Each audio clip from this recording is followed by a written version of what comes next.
வணக்கம்ங்க. வணக்கம். இப்போ நீங்க எப்பவுமே 2 சிச்சுவேஷன் சொல்றீங்கல்லங்கய்யா, எடுத்த உடனே. ம். ஒண்ணு வந்து ஒருத்தருக்கு வந்து எல்லாமே இருக்கு வெளியில. எல்லாமே எல்லாமே இருக்கு. அதாவது எந்த குறையும் இல்ல. இப்போ ஒருத்தருக்கு வந்து பணம் இருக்கு, வீடு ம். இருக்கு, எல்லாமே இருக்கு. சரி. ரிலேஷன்ஷிப் இருக்கு, எல்லாமே இருக்கு. ம். ஆனா மனசளவுல நிம்மதியே இல்ல.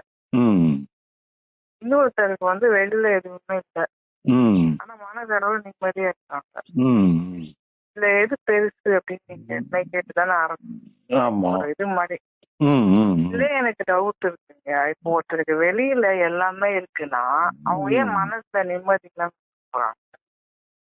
நம்ம மனசோட நிம்மதி வந்து சில நேரம் வெளியில இருக்க விஷயங்களை வச்சுதான் நம்மளுக்கு பிரச்சனையே வருது. ஐயோ அது கிடைக்கல, இது கிடைக்கல, அதான் நினைச்சுதானே நம்மளுக்கு மனசுல நிம்மதி நிம்மதி இல்லாம போகுது. அதாவது இப்போ ஒரு சோம் இல்லாம இருந்து அவரு மெடிசன் சாப்பிட்டுட்டு இருக்காரு. பழையபடி எல்லாம் குணமாயிருது.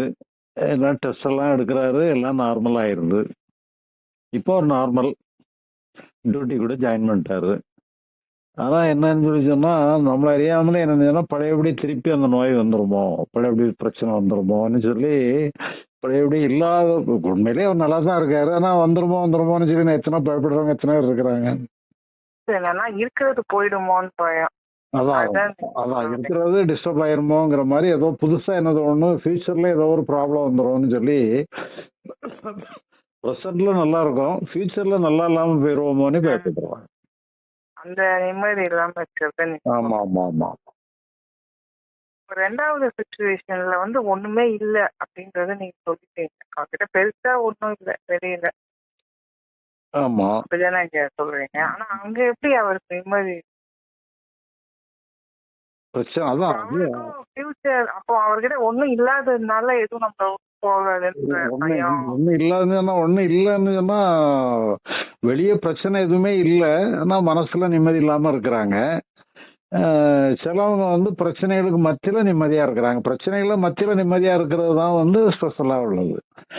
அது வந்து நம்ம எல்லாராலையும் முடியாது. பிரச்சனைகளுக்கு மத்தியில நிம்மதியா இருக்கிறது தான் நம்ம கற்றுக்கணும். அது நம்ம கற்றுக் கொடுக்கிற பாடம், கற்றுக்கிட வேண்டிய பாடம்லாம் அதுதானே.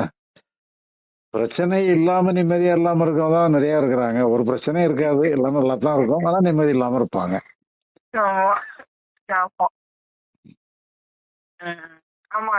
நிறைய பேர் அப்படிதானே வராங்க. அதனால நம்ம இது வந்து வேலையும் போய் ரிட்டையர்மெண்ட்டும் வந்திருக்கோம், எல்லாமே எல்லாம் இருக்கும். எது செக்யூர்டா இருப்பாங்க, பணம் பினான்சியல். ஆனாலும் நிம்மதி ஏதோ ஒரு பயம், ஏதோ அப்படி ஆயிருமோன்னு சொல்லி தேவையில்லாத நினைச்சு பயந்துட்டு இருப்பாங்க. அப்போ மனசுதான் காட்டுது. செயல்ல கூட நம்ம இப்ப ஈஸியா எடுத்துக்கலாம். மனசுதான் வந்து எல்லா பிரச்சனைக்கும் காரணமா இருக்கு. அதனால மனசை எப்படி ஹேண்டில் பண்றதுங்கிறது தான் முக்கியம்.